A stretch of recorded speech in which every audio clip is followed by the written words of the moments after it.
बिस्मिल्लाहिर्रहमानिर्रहीम।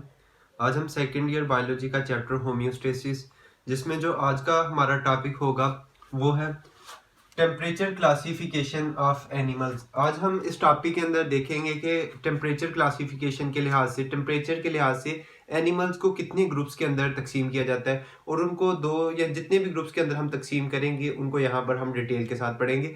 तो यहाँ पर हम देखते हैं कि एनिमल्स जितने हमारे पास ऑर्गेनिज्म आते हैं उनको हम टेम्परेचर क्लासिफिकेशन के लिहाज से दो ग्रुप्स के अंदर तकसीम कर देते हैं। हमारे पास एक आते हैं पकीलियोथर्म्स और दूसरा जो ग्रुप आता है उसको हम नाम देते हैं होम्योथर्म्स का। ये बिल्कुल हमारे पास एक सिंपल सा टॉपिक है, इजीली आप इसको समझ भी जाएंगे। तो इसको यहाँ पर हम देखेंगे। सबसे पहले हमारे पास जो ग्रुप आता है उसको हम नाम देते हैं पकीलियोथर्म्स, या दूसरा जो इसको नाम दिया जाता है वो हम कहते हैं इसको कोल्ड ब्लडेड ऑर्गेनिज्म। दूसरा इसका नाम आ जाता है हमारे पास कोल्ड ब्लडेड ऑर्गेनिज्म। अब यहाँ पर इसका हमारे पास मतलब क्या होता है, कोल्ड ब्लडेड ऑर्गेनिज्म या फिर हमारे पास किलियोथर्म्स। हम कहते हैं कि इसमें ऐसे ऑर्गेनिजम्स, ऐसे जानदार पाए जाते हैं जो कि अपनी बॉडी का जो टेम्परेचर है उसको सराउंडिंग के टेम्परेचर के साथ वेरिएट करते हैं, वेरीज करेंगे, चेंज करते हैं। ऐसे ऑर्गेनिज्म को हम नाम देते हैं पकीलियोथर्म्स का या कोल्ड ब्लडेड ऑर्गेनिज्म का। हमारे पास इसकी जो सिंपल सी अगर हम डेफिनेशन हम देखते हैं कि हमारे पास इसकी डेफिनेशन आ जाती है, organisms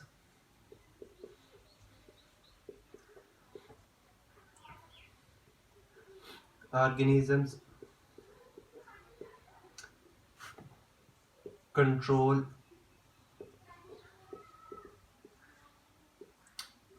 their body temperature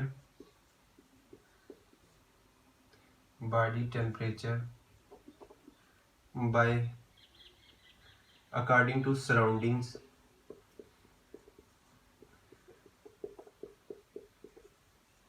is called पकीलियोथर्म्स। ऐसे ऑर्गेनिज्म हमारे पास इसके अंदर आ जाते हैं जो कि अपनी बॉडी का जो टेम्परेचर है उसको सराउंडिंग के टेम्परेचर के साथ, सराउंडिंग के टेम्परेचर के लिहाज से वेरीज करते हैं, वेरिएट करते हैं। ऐसे ऑर्गेनिज्म को हम नाम देते हैं पकीलियोथर्म्स।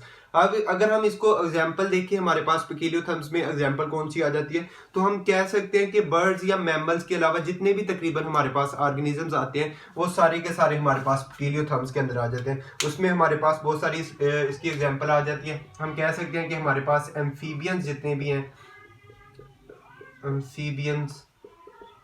इसी तरह हम देखते हैं कि हमारे पास रेप्टाइल्स।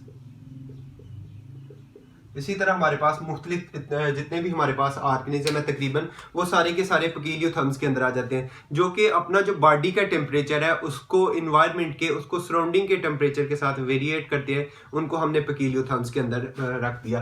अब हम नेक्स्ट देखते हैं, जो हमारे पास दूसरा ग्रुप आता है उसको हम नाम देते हैं होम्योथर्म्स का। होम्योथर्म्स को जो दूसरा नाम दिया जाता है वो यहाँ पर हम कह सकते हैं कि इनको दूसरा नाम दिया जाता है warm blooded organism.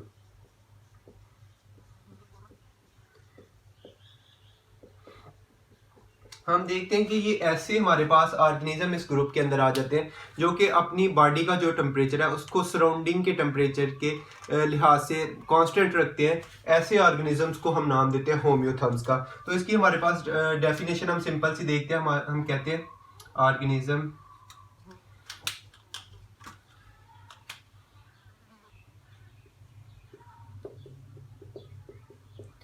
Which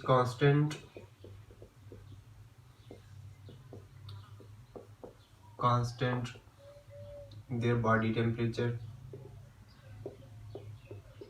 by surrounding temperature. तो यहाँ पर हमने देख लिया कि ये ऐसे हैं जो कि सराउंडिंग के मुताबिक अपना जो बॉडी का टेम्परेचर है उसको कांस्टेंट रखते हैं। तो ऐसे ऑर्गेनिज्म को हम होम्योथर्म्स का नाम दे देते हैं। इसमें हम देखते हैं कि इनमें कौन सी ऐसी खासियत होती है, कौन सी ऐसी एबिलिटी होती है जिसकी वजह से ये अपनी बॉडी का टेम्परेचर कांस्टेंट रख पाते हैं। तो ये अपनी एक खासियत की वजह से अपनी बॉडी का टेम्परेचर कांस्टेंट रखते हैं। उस खासियत को हम नाम देते हैं मेटाबॉलिक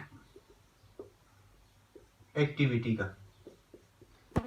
मेटाबॉलिक एक्टिविटी अब आपने पढ़ी है मेटाबॉलिज्म हम कहते हैं जितना भी बॉडी के अंदर रिएक्शंस परफॉर्म हो रहे होते हैं उनको हम मेटाबॉलिज्म का नाम देते हैं। तो मेटाबॉलिक एक्टिविटी जब बॉडी के अंदर परफॉर्म होगी तो उसकी वजह से क्या होता है कि बॉडी के अंदर ओन जो उसकी हीट है उसकी प्रोडक्शन होगी।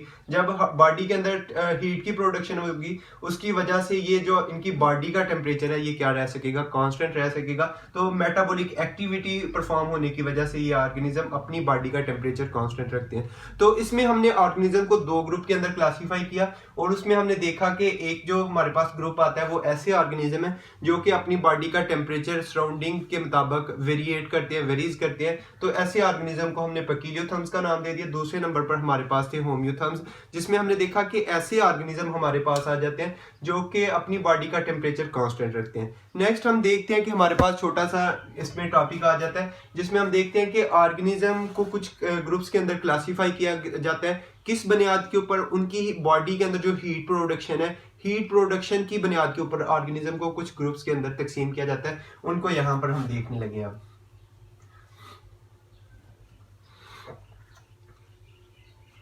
हम देखते हैं कि हीट प्रोडक्शन के लिहाज से ऑर्गेनिज्म को तीन ग्रुप्स के अंदर तकसीम कर दिया जाता है। एक जो पहला ग्रुप हमारे पास आता है उनको हम नाम देते हैं एंडोथर्म्स का।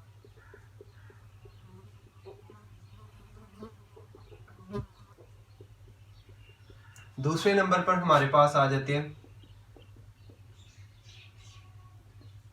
एक्टोथर्म्स और थर्ड हमारे पास इसके अंदर आ जाते हैं हेटेरोथर्म्स।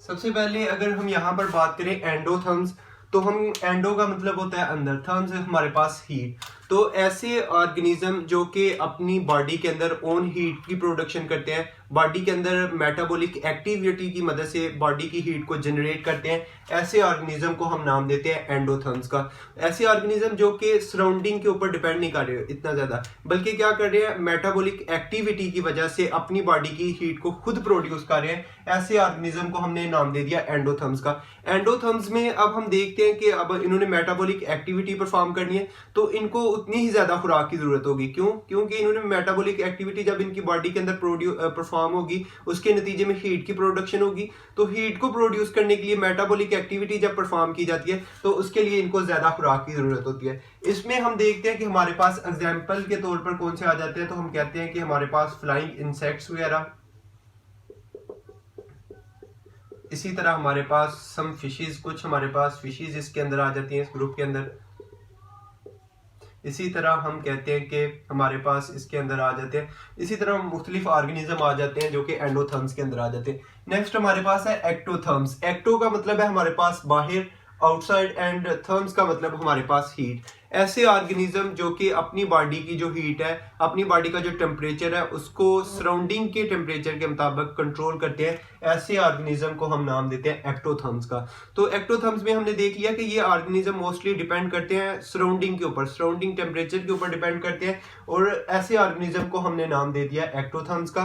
तो यहाँ पर हमारे पास एक्टोथर्म्स के अंदर हम देखें तो इनका जो बॉडी का टेम्परेचर होता है ये तकरीबन इक्वल होता है जो कि सराउंडिंग का टेम्परेचर होता है। सराउंडिंग के टेम्परेचर के इनका बॉडी का टेम्परेचर इक्वल होता है। अब इसमें अगर हम एग्जांपल देखते हैं तो हम कह सकते हैं कि जितने भी हमारे पास पैकिलियोथर्म्स में हमने ऑर्गेनिज्म देखे थे वो सारे के सारे हमारे पास एक्टोथर्म्स के अंदर आ जाते हैं। तो यहाँ पर हमने एक्टोथर्म्स के बारे में भी बात कर ली कि ऐसे ऑर्गेनिज्म जो कि अपनी बॉडी की टेम्परेचर को इन्वायरमेंट के मुताबिक, सराउंडिंग के मुताबिक कंट्रोल करते हैं, ऐसे ऑर्गेनिज्म को हमने नाम दे दिया एक्टोथर्म्स का। थर्ड हमारे पास ऑर्गेनिज्म आते हैं हेटेरोथर्म। हेटेरोथर्म हमारे पास आ जाते हैं इंटरमीडिएट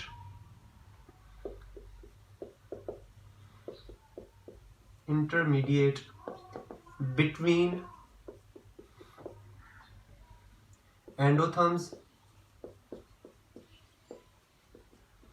एंड एक्टोथर्म्स।